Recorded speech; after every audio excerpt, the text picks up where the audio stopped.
Bonjour, namaste, shalom. I'm pleased to welcome you to our interview with Mr. Sudesh Verma, author of Narendra Modi, The Game Changer. The book is a biography of current Indian Prime Minister Modi, finishing around 15th August 2014. Mr. Verma is a lawyer by education, journalist, and a columnist, and now full-time politician. Sudeshji, welcome, and thank you for taking the time to chat with us today. Thank you very much. Thanks. I'm very happy to be here at platform and talk about my book, which you showed, and also about Modi ji. Thank you. And we'll start with the first question that we ask everyone. What is a 30 to 40 second elevator pitch of your book? How would you describe it to someone who's not read it yet? You see, when I was writing it, the prime purpose was that the reader must know the leader. And to know the leader, you must understand the background and the way his whole philosophy has been framed and what he can do for the country. So it was a sort of, trying to know the leader.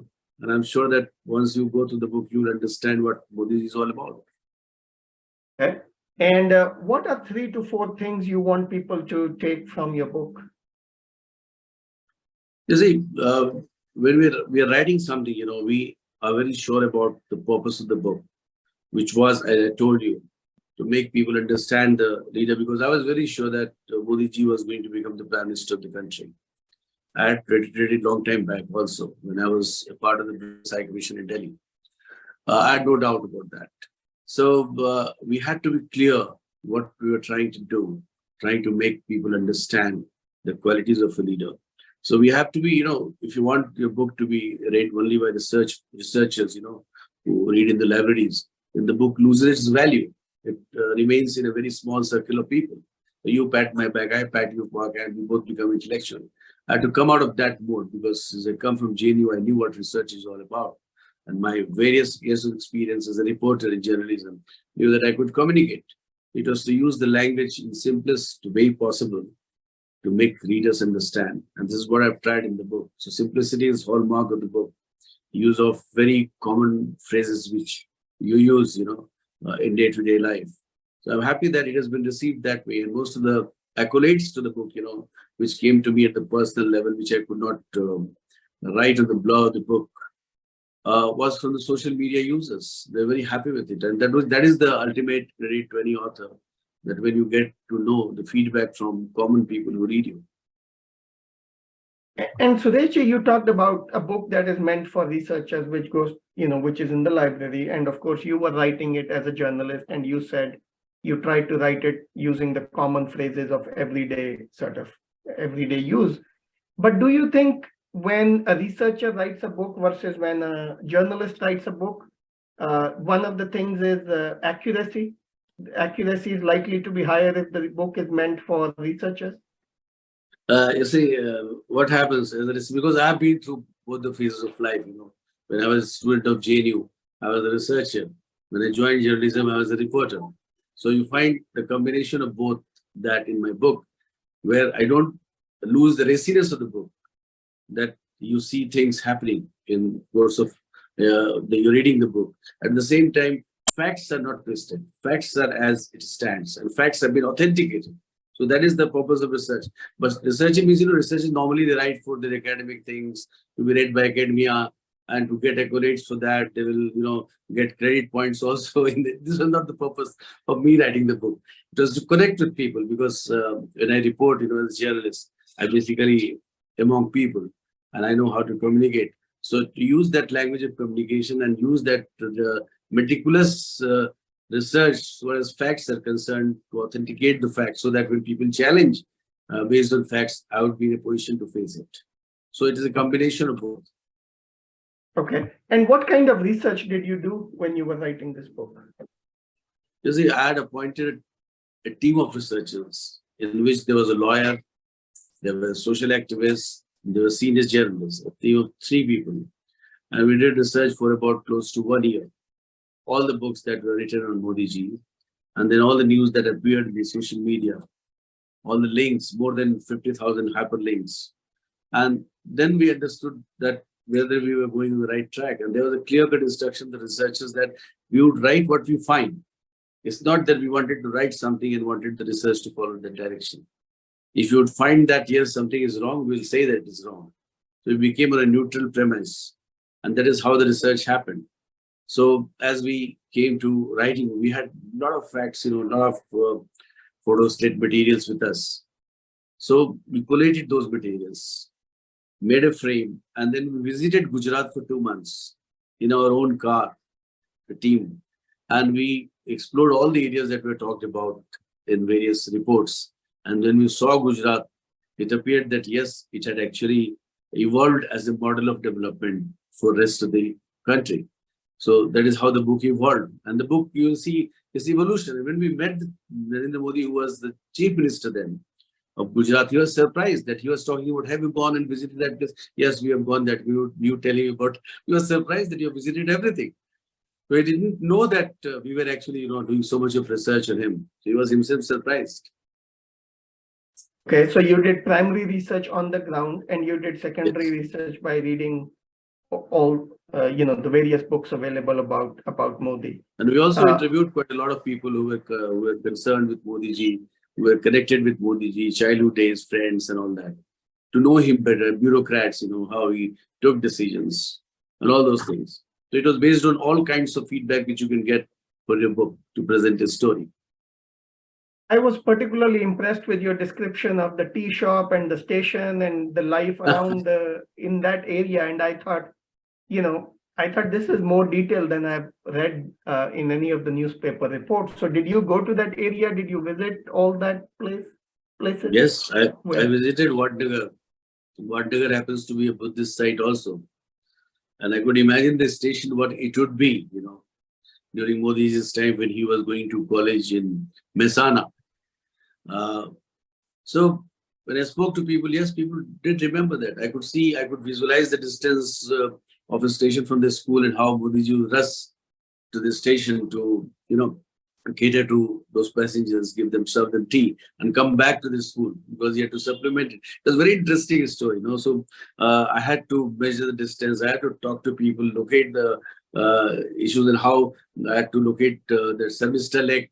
So whether actually it happened or not, the things which were talked about, the library where you used to go and read about Buddhism, all these things were there. So it was much easier for me to describe in detail because I wanted the viewers, the readers to pass through the journey which I had undertaken. Okay. And so in the book you mentioned, and of course this is well known as well, that Prime Minister Modi is named after Swami Vivekanand. In what way do you think has Swami Vivekanand inspired Modi or not inspired at all other than the name?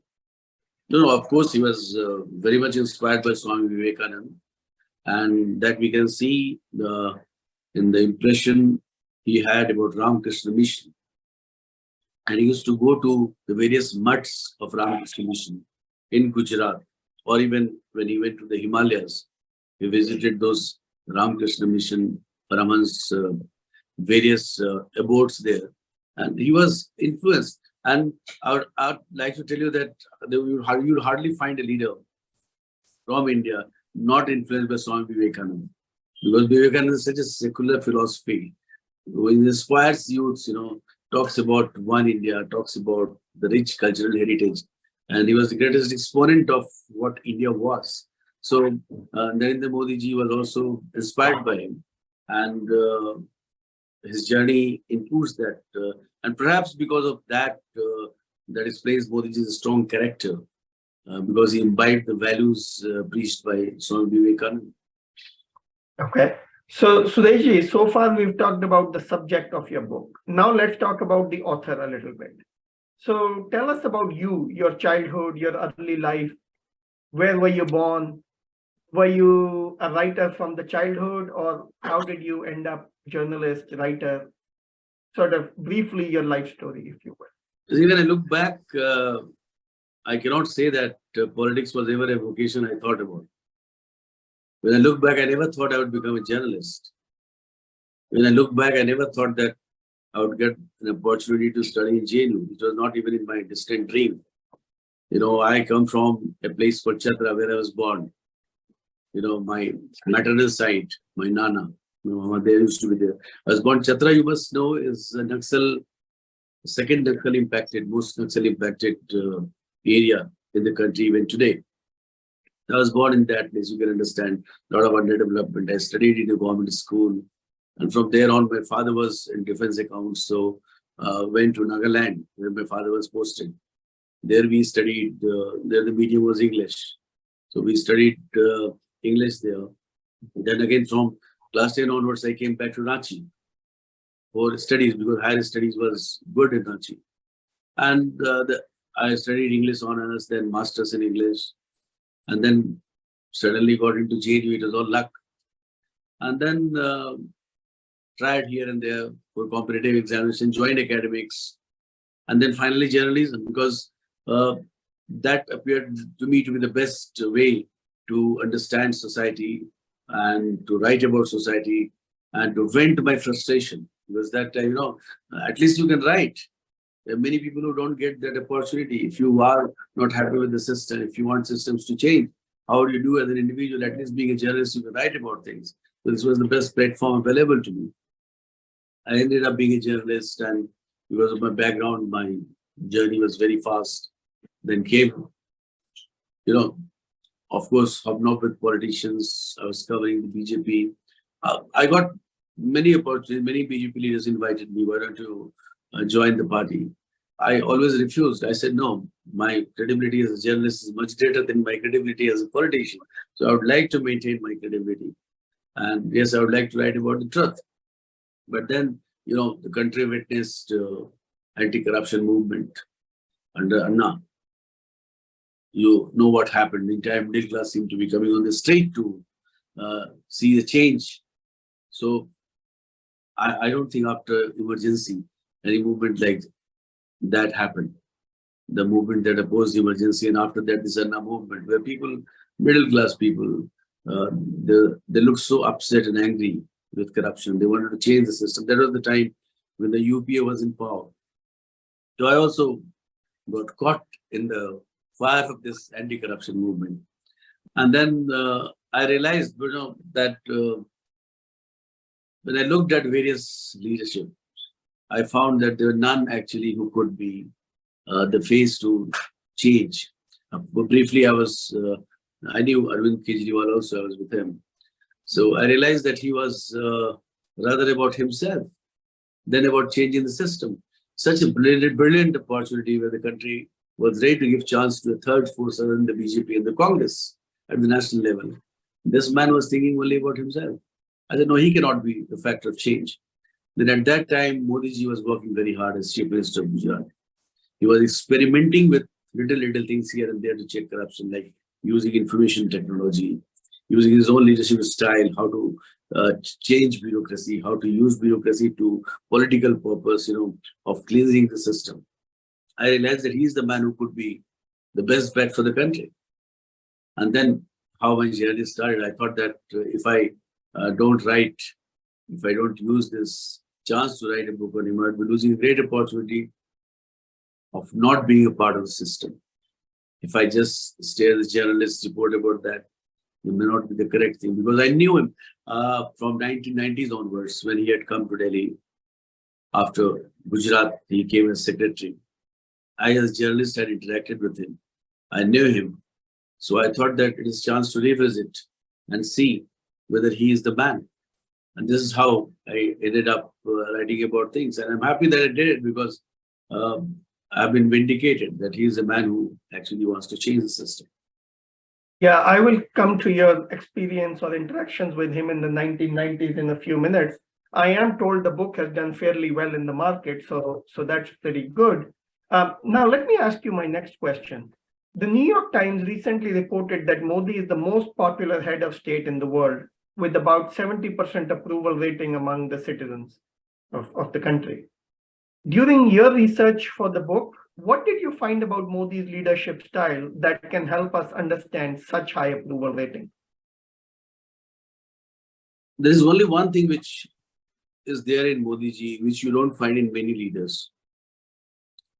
Many leaders think that they have become leader and they have got the right to reach people. They don't try to listen. Modi ji is one leader who tries to listen. You go with solution. Even if he has given you 2 minutes, he will give you hours if he finds that yes, this solution is human oriented.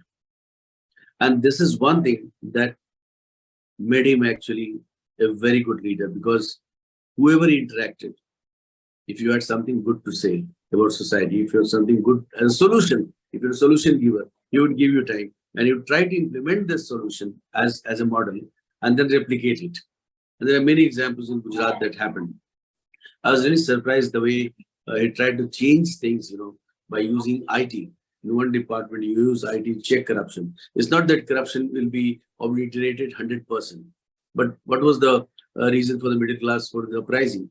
They wanted that when they go to get the passport, they should not be forced to bribe, isn't it? If you want to go for a driving license, you need not bribe. It should come to you automatically. Now I'm telling you, just apply for a driving license. The driving license comes to you. Unless you want to bribe yourself, nobody is forcing you. You will get your things in due time. So this system was not there. So the way he implemented and changed things, it was actually surprising. And this is what leaders should learn, that you've got an opportunity.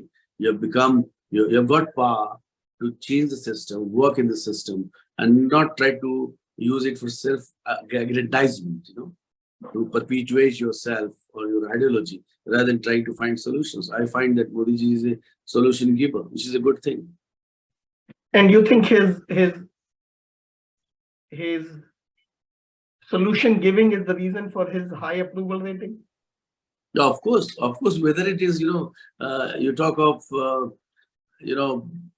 world, any forum, whether it is a solar alliance, whether it is trying to find environmental issues, or whether it's Ukraine, whatever the stand India has taken is trying to give solution. It's not trying to be a problem oriented. That is why people say, global leaders say that consult Modi ji, because he may have something positive to say with his vast experience, and because human factors are always there in any interaction, whether it's at world leader or it is happening at the level of our country. So you understand the human factors, and these are all human factors that interplay.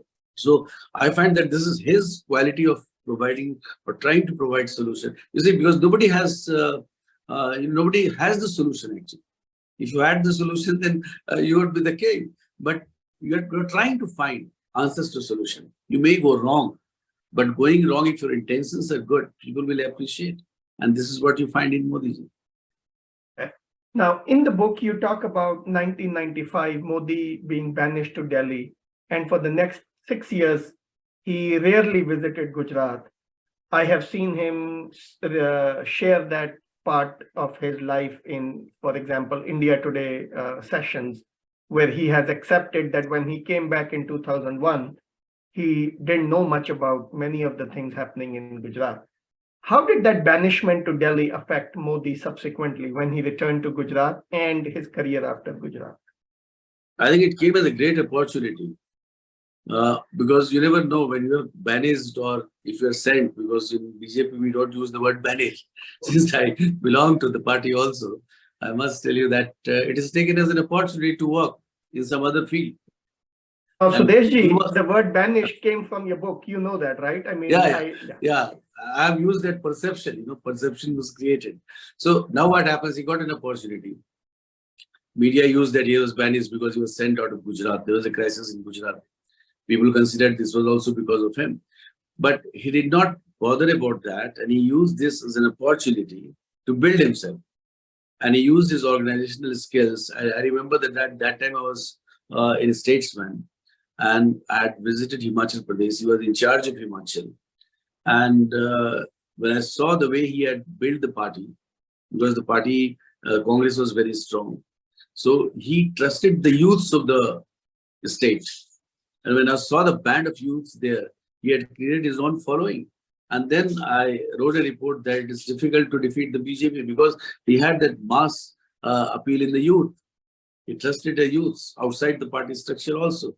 So this was his way of dealing. And this is what happened when he was chief minister also, that he created his own band of supporters of young people who wanted change, who actually represented and wanted change. So I found that he used this as a great opportunity. He was very, very computer literate. I've written in my book also that is in charge of Haryana, where he had taken a machine in the office of Haryana BJP. People were surprised what it is. And he then said that this is what you have to learn and they're going to help you. So he had seen that. That is why you see the way he used social media. It is a great way actually. And he was one of the first in political circle to use it very effectively.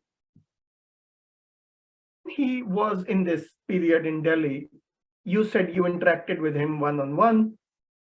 Did you see the prime ministership and the fame in his future back then? Because I'm told that even in the early 2000s, when India Today published a list of future Indian sort of politicians to watch out for, Modi was at the bottom of the list.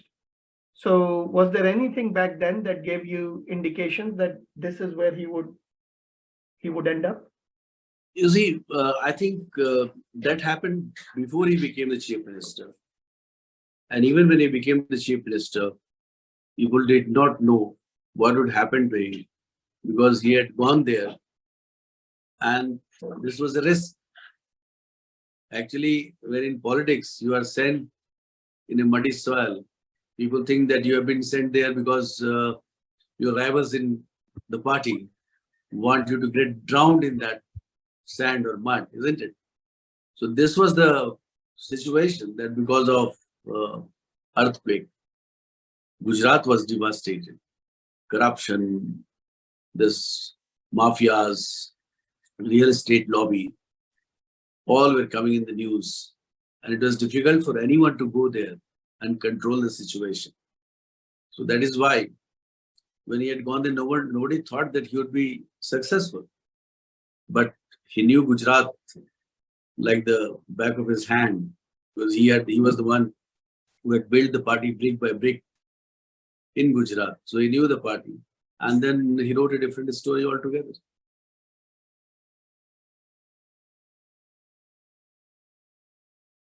You are muted. You write that in Gujarat as chief minister, Modi wore a crown of thorns.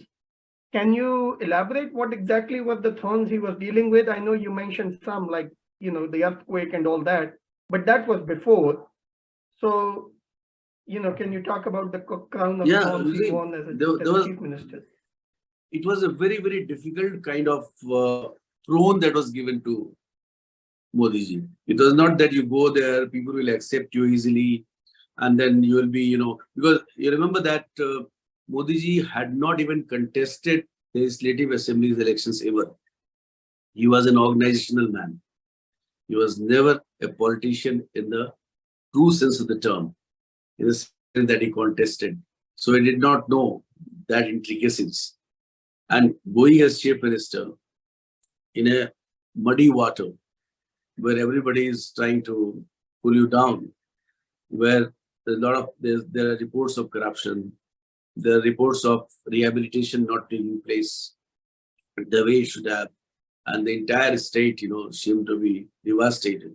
And then after 6-7 months, you have to face elections.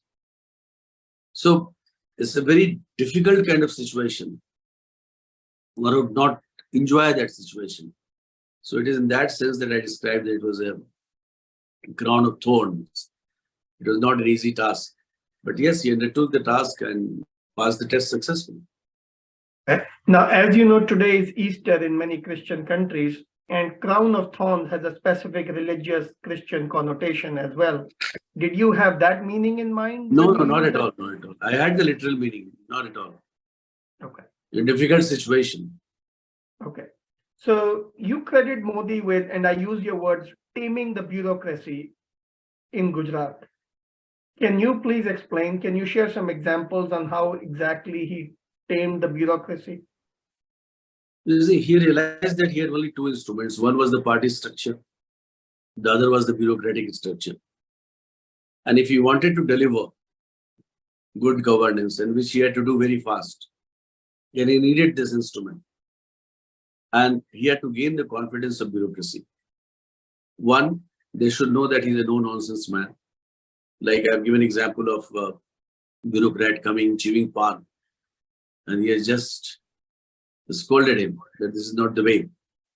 Just to imbibe that sense of discipline, that no-nonsense man, and to give them the liberty to work. Because there was always a problem of secure tenure. Supreme Court spoke about it in 2013, that the bureaucrats should have a secure tenure. But Modi ji had implemented that long time back. He gave them responsibility, gave them accountability, and then he would ask them, according to the parameter he had created, typical CEO style of functioning in any corporate, that I give you the responsibility, you have the authority, show me the results. And nobody is going to disturb you. So the bureaucrats initially, those who had not taken him seriously, started taking him seriously. This was the first victory. And the way he ordered reform, he got very honest officers who had those reformist agenda. And he succeeded. So to find right man for the right job, this was his eye for detail that worked for him quite well. Before he became chief minister, like you pointed out, he'd never stood for assembly elections, never been what we in India call mass leader, right? Leader with public following. He may have been an organizational man, but so was Pramod Mahajan. So were many other people, maybe even better known than him at that time.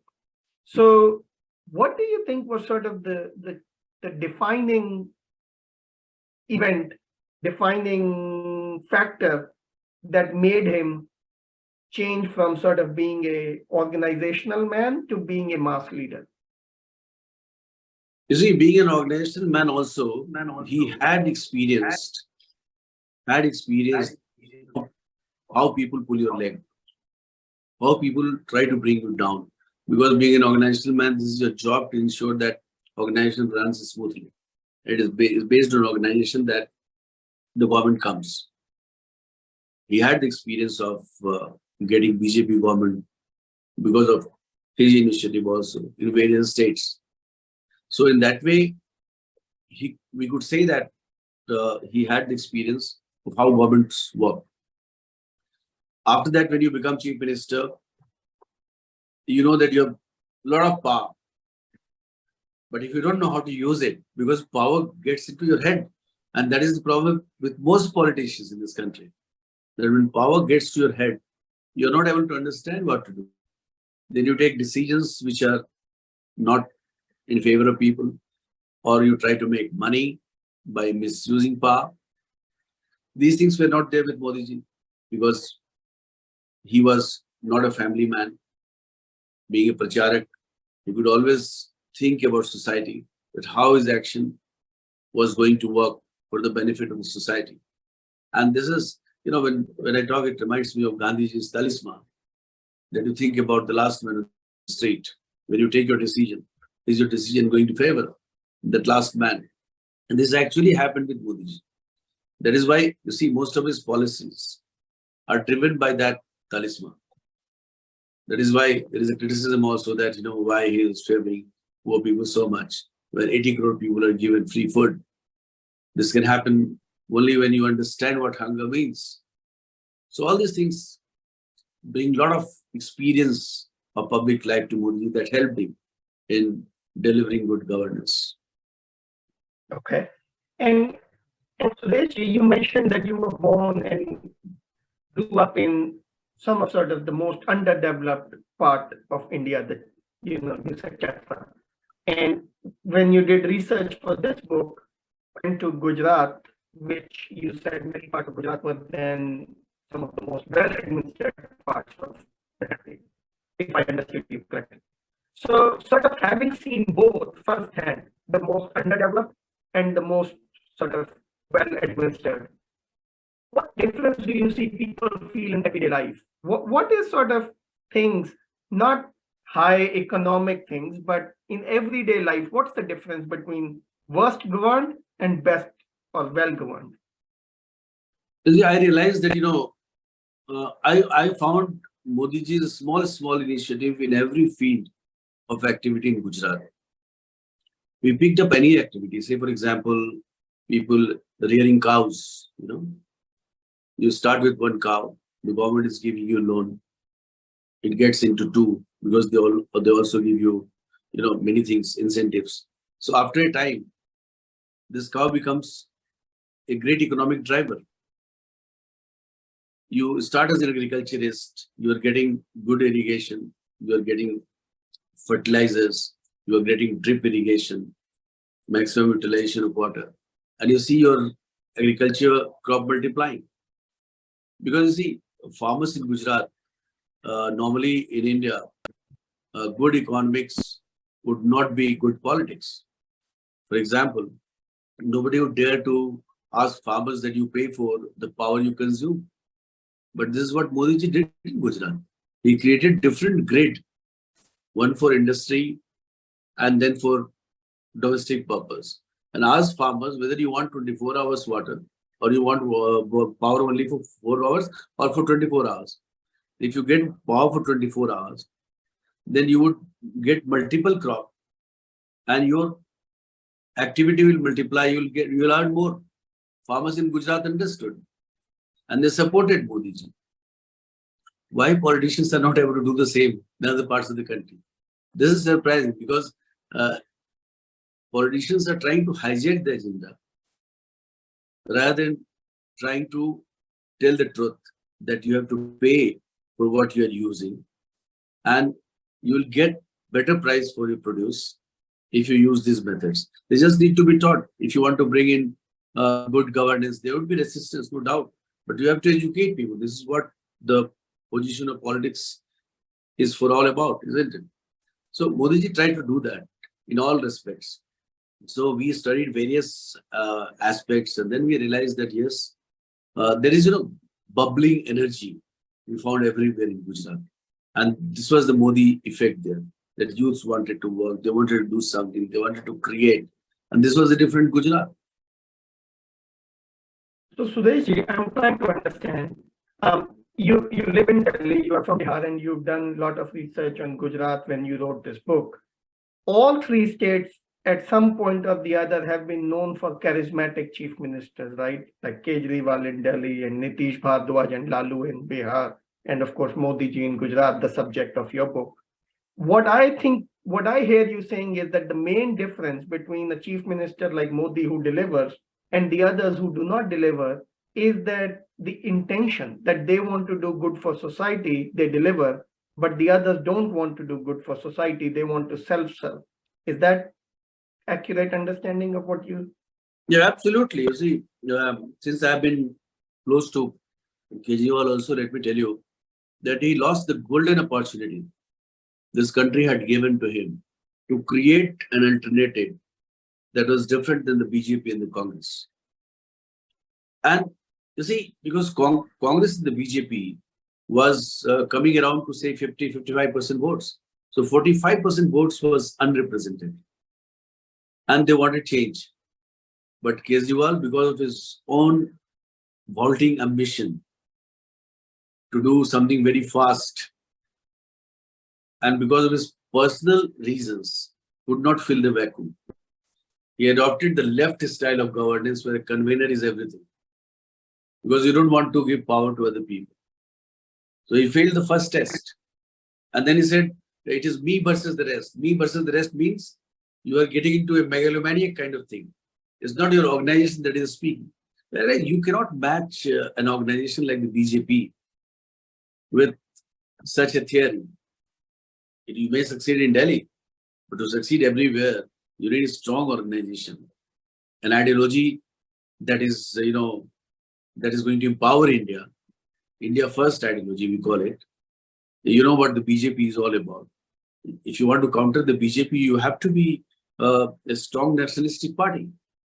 The impression should go, but he lost that opportunity. And Modi ji, actually, the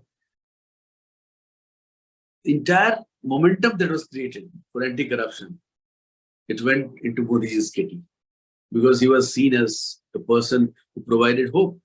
And Modi ji, after getting power, is not trying to, self-aggrandize. He's trying to deliver in every field. You can say that you did this, you went wrong. Right or wrong is not important. Important is your intention, as you rightly pointed out. Whether you want to change, whether you have taken a decision to change or you have taken a decision to help your family or your cronies, that is very important. And that is where Modi ji stands out. Okay. So I'll come to some of these questions, some more questions on these lines if we have time later. Let me ask you the next question. You write in the book, in fact, on the back cover of the book, that this book would not have been possible if, quote, Modi had not given time for various interactions at short notices, which is very good. But one of the criticisms of Modi as prime minister has been that he does not like to answer questions from journalists, especially critical questions, and does not do press conferences. So how do you sort of reconcile those two things where to you he was generous with time, but other journalists complain he doesn't give them time, or many others? You see, actually, many of our media friends, they feel that they have some questions which Modi ji would not answer, or they can throw some questions for which there is no answer. This is not correct. Actually, if you see the Man Ki Baat of Modi ji or the various interactions almost daily, on the contrary, there is a charge that Modi is coming on television too often, isn't it? But he is answering all the things which you can ask, all the questions which you can ask. He has already answered that. There is no need to have a separate press conference just because you want to feel happy being a journalist. Being a journalist, you can write. There is whole newspaper for you. You can investigate. And Modi ji has always welcomed that, you do your job, I do my job. If my government is not doing well, come with investigation. Show me some incidents of corruption with facts, not just opinion, not just rhetoric. This would also help in good governance. But media, instead of doing that, you cannot rate the prime minister just by basis whether he is able to give interview or not, because that would then be a rat's race. You will say that you gave interview to him, you did not give interview to me, so he's your favorite. So instead of that, you do your journalism, let him do his statesmanship which he's doing. He's working for people, and there's nothing that remains to be answered in Modi's entire life. So you being a journalist, you know that most democratic countries, the head of states, public interactions with journalists and with different media organizations is commonplace. It's nothing exceptional. So, but if I heard you correctly, you just said because everything Modi is doing is in public knowledge, there's no need for press conferences or interviews. But that could be said for any head of state, isn't it? So, but that way, there could be a counter that he's not doing PR, so he should be lauded for it. He's not believing in PR activities. And whatever is happening is in public domain. There is nothing to hide. You are free to comment on that. You are free to criticize. You are free to appreciate. That is in domain of media. So this cannot be a test of any politician, whether he is facing a journalist or not. And he has given interviews and he has interacted with the media. There used to be annual interaction with media. But it's good that the time he is having, he's using to do much better things in public life. And he is like the way he is interacting with international leaders, the way he's trying to work at international level. So he's giving time there. So one should not complain. Yes, if there is something wrong, one should point it out to him. One should criticize and one should come up with solutions. Okay. So Sudesh, your book is full of episodes and anecdotes about Modi. But can you tell us one episode that sort of is your favorite episode, either because it illustrates the side of Modi that you think is his best side, or that you really enjoyed, or that surprised, or you were pleasantly surprised when you found out one episode? There are many actually, and one I would like to cite is a young girl going to him and asking him that her organization, NGO, wanted to adopt a village or two. So wanted Modi ji to suggest which one. Modi ji told this bureaucrat to do that. But then ask that girl that for a country of the size of India, one village is not enough. Ask your nation to talk in terms of 100 or 1,000. So this is his vision, that for a country like India, you have to have a large scale at which you're going to work. Only then you'll be able to make an impact. You can improve one village, you can improve two villages, but there are lakhs and lakhs of villages, isn't it? So that is the vision which Modi ji has. And we can appreciate only when we understand what he's trying to do, how he's trying to do. And his only aim is that in the best interest of the country, within the available parameters or feedback, he would take decisions. You have a right to criticize, because a politician, when he decides, he doesn't have the post-facto analysis factors with him. But you can always criticize. But please don't question the motive, because he has no other motive than to benefit the country, because he has no family to support. He doesn't work for any interest other than the country's interest. And we are lucky to have a person of that commitment as Prime Minister. And that is why you see, even when Lutyens Delhi, I call it Lutyens Delhi, you know what Lutyens Delhi is all about. The elite, which used to think that they govern. You see the way the entire structure has changed. You see the Padma awardees. Our eyes are filled with tears in happiness that yes, the real India is getting empowered. Earlier, it used to be India International Centers, luminaries who used to be mostly given the awards. So things are changing, and we should be happy about that. And I'm sure that the way the country is going now, we are the 5th largest economy. Soon we will be the 3rd largest economy.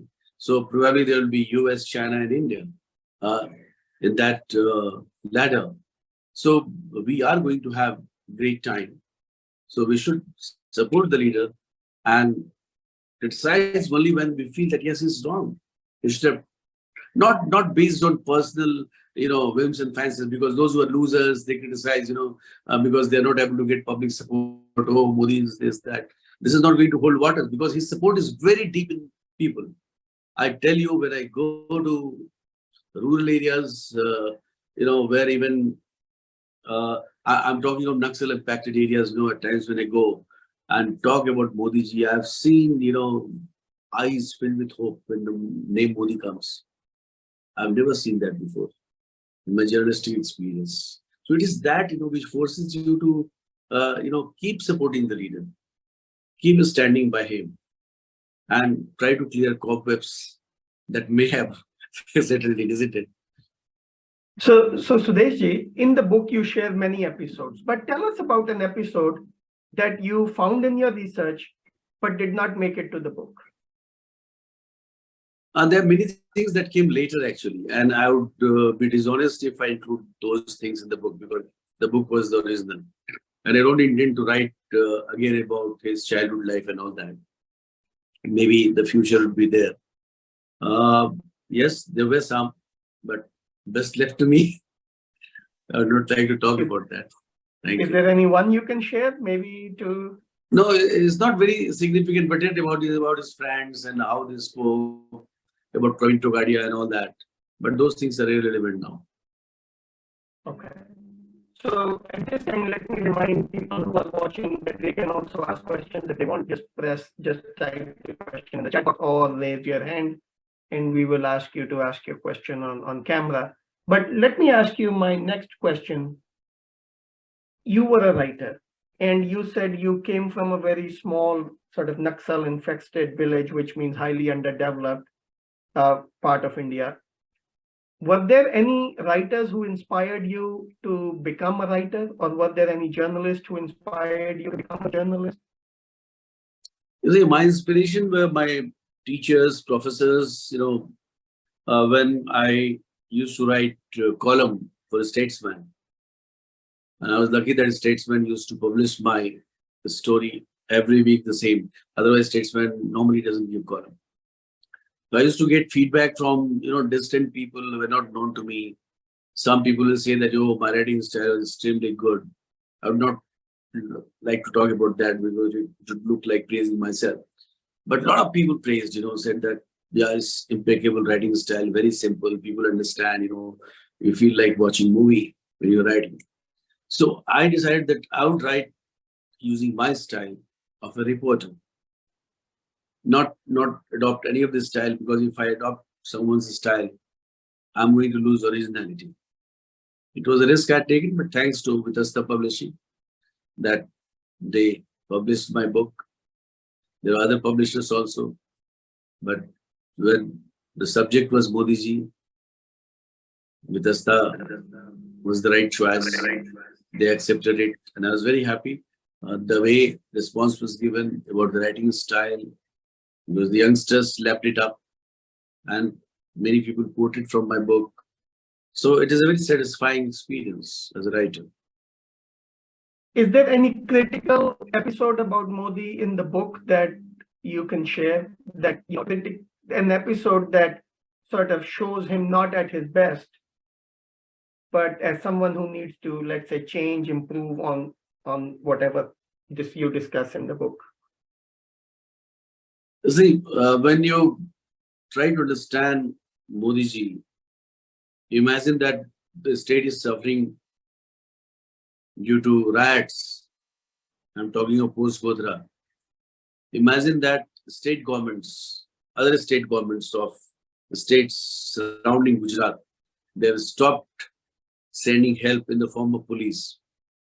Imagine that a mob of 15,000, 20,000 people coming out and trying to kill people of other community, and vice versa in other places. And you are the chief minister. What is going to happen? This is a harrowing experience. How Modi ji tackled, credit goes to him. And people were not very fair to him. The way they tried to rip him apart without realizing the position he was in. He was working day in and day out to control riots. But this was not in his control. Then people said that you apologize. I liked when he said that, why should I apologize? If I have done something wrong, I should be punished. I have not done anything wrong. And this is what a leader should be. And this is something which Lutyens media did not like. And they have not forgotten. They thought that he would be finished. But he came up strong. He exonerated. Even then, the same sets of people, going around trying to paint him with a different brush, which is not. So as a leader, if you imagine yourself in that position, you feel very bad about it, After all, life is what? A person's vindication should come, isn't it? He's doing good work. That should be recognized. And people should forget the past. Don't try to judge his present by your impression about past. Accept there has to be a full stop somewhere. You mentioned something about the police, and you also talk about Gujarat police in the book. And almost every educated Indian or even uneducated Indians you talk to, they bring up, police as sort of one of the problems, not one of the good things about India. Is there any police reforms Modi ji did as Chief Minister of Gujarat that you found in your research that our audience can hear and say, that is one step towards sort of improving the situation of police? Anything? Yeah, you see, police works according to leadership. And in Gujarat, I know the Gujarat of Modi, which I knew. I have not visited Gujarat for a very long time. Women wearing jewelry would walk at midnight, would walk on the street lonely, and nothing would happen. The same police. So it's the fear of accountability that drives the system, that makes the system work. Of course, there is a need for police reform so that not much dependence happens at the leadership level. Irrespective of the leadership, I know that being in the West, you would appreciate it more, that there has to be institutions, better institutions, so that people are not able to become corrupt or take actions guided by other things which are good for people. Yes, Modi ji is doing a lot in that way. Like you see, in tackling corruption, a lot of institutions have been created. Like earlier, we did not have a law by which we could confiscate property of people who made money here and built palatial houses outside. But now there is a law. And other countries do say that have a law first in place. Because you have to have better institutions, only then you can tackle these issues. And you see, in this last 8-9 years, the government has recovered more money, the ED, by confiscating black money than what happened during the UPA regime. So things have started working. Yes, police reforms is something that should happen. It is a colonial legacy that must go. We must be more responsive. And work is happening, and this is in the agenda of BJP, police reform, judicial reform. And I'm sure that next tenure of Modi ji would definitely take it up in a big way. Because it has to happen at the level of states. Because in the federal government, the government can only guide you. Finally, implementation has to happen at the level of states. So let us wish that all the states also have BJP government so that it becomes much easier to implement police reforms. In the book, you talk about Modi's period as an organizational man. You also brought up organizational man several times in the interview today. In my visits to Gujarat and in sort of the things I hear in Gujarat is that there was a Modi period and a post-Modi period, and the post-Modi period was not as good as the Modi period. Would it be correct to say that part of a leader's legacy is to cultivate the next generation of leaders? But that is something where Modi did not do very well as a chief minister of Gujarat? Or did you see in your research for the book that he did cultivate the next generation of leaders? What did you see about that? I believe that leadership is always thrown. Situations create the leaders. Like Gujarat, there was never a crisis because even when Modi ji or Amit Shah ji, who is the Union Home Minister now, they left Gujarat for Delhi. But their presence is always there. And whoever is working there, not only of Gujarat, let me say with complete responsibility, because here I wear the BJP hat, that all the state governments run by the BJP are running according to ideals of Modi ji. That you have to implement those people-oriented programs as it is. Because this is the way to reach people's heart. There are many problems, For one, police reform could be a problem. The other, legal reform could be a problem. For some, education reform could be a problem. So, first priority has to be to take care of the poor people, to feed those who are hungry. Otherwise, society would come in rebellion, isn't it? Society would run smooth only when people are getting 2 meals a day at a reasonable rate. Imagine what happens in a family if someone falls ill, a poor family. The family gets ruined. The kind of money he has to pay to come back to normal life. So having this Ayushman Yojana for 50 crore people is a great achievement for a country like India, and it is being talked about all across the world because it's the biggest human development initiative taken by any government. So such things happen only when you think about people. So their task is cut out, what you asked, chief ministers, whoever is chief minister. Even if you become chief minister, then you have to implement the same thing. So it doesn't matter because institutions have been created which are very strong. And if they just do that, BJP will keep coming back to power and get more power to order for other reforms. We should also get priority.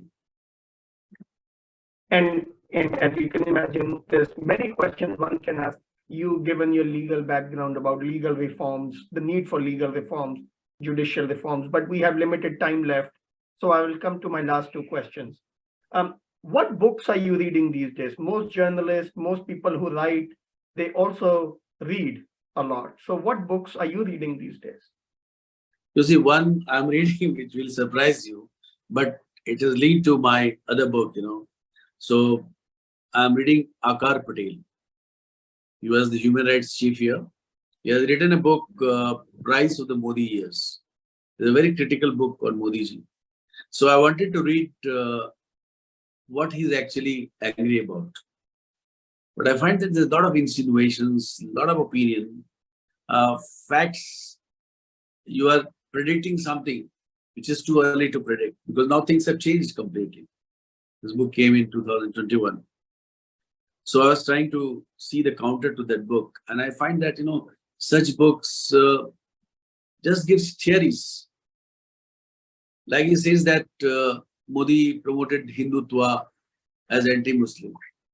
I cannot find anything to substantiate this claim. This is blank, blank statement. Modi ji never uttered the word Hindutva in his entire campaign, entire political life.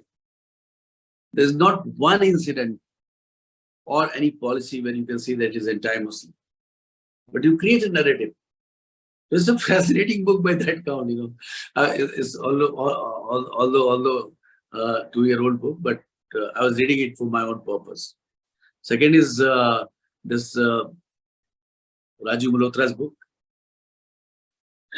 Snakes in the Ganga, Breaking India 2. Say that again, what name? Snakes in the Ganga, Raju Malhotra. This is a voluminous book. It takes your patience of reading, but it's very interesting. It talks about selective wokeism, how China has influenced the intellectuals in the West, that they can go even to the extent of ignoring the human rights violations in China. But if in India something happens, then it becomes subject of criticism. Because whether we want it or not, India and China will be put together and compared. So India has not done that we have not been able to dominate the psychology of Harvard-educated people and the institution dominated by Harvard. What a great, interesting book I was reading. So hopefully, this will give me new insight about how the West is behaving, why it is behaving when it comes to India. So Sudeshji, on this issue, I have another question. When I read the Wall Street Journal or New York Times and other news publications or magazines in the West, and you brought up, the Hindutva label and sort of, the Hindu nationalist, all that is the description they use. But when I read Indian journalists writing about the West, about Bush or Trump or any other Western leader, they never talk about Christian nationalism or Christian. Do you think, why do you think that is? You are a former journalist. Why do you think Indian journalists are not able to take a critical look towards Western head of states, while Western journalists routinely take critical views on Indian head of states? One reason could be that India never went to the West to conquer and capture, spread its own religion there, isn't it? We never went there. Both Christianity and Islam came to spread their wings in India. Yes, they succeeded to some extent, but they failed completely when you compare with their success in other states. So it is always a challenge to them that why this so-called culture of ropes and ladders have resisted what they called civilization. They never looked at us. We were the oldest civilization. We had the best of the urban systems running. They could not imagine that such a beautiful and wonderful civilization existed, even without them educating us about that. So that is the tragedy. And we are more mature, definitely. We do not want to act like to act in vengeance, because our philosophy is Vasudeva Kutumbakam. The whole world is one family. And we want to work for that, because environmental consciousness is something that came in the West about, say, a decade or so back. But in India, it existed long time past. That we had seen Chipko movement in India, where people embraced trees, that we would not allow you to cut the trees. This was the kind of consciousness we had. So if you analyze every bit of civilizational details, you'll find that India is much, much ahead. Even the yoga as a system of completely, cleansing of your body and mind, a system which the West is gaining now. So we should develop the pride in our civilization and culture. And when we say Hindu, we are not talking of Hindutva as a political entity. We are talking of Hindutva as a cultural entity.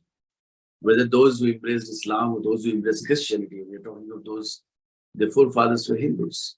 So you can embrace a religion, you can embrace a different point of view of realizing God, because there are different ways of achieving God.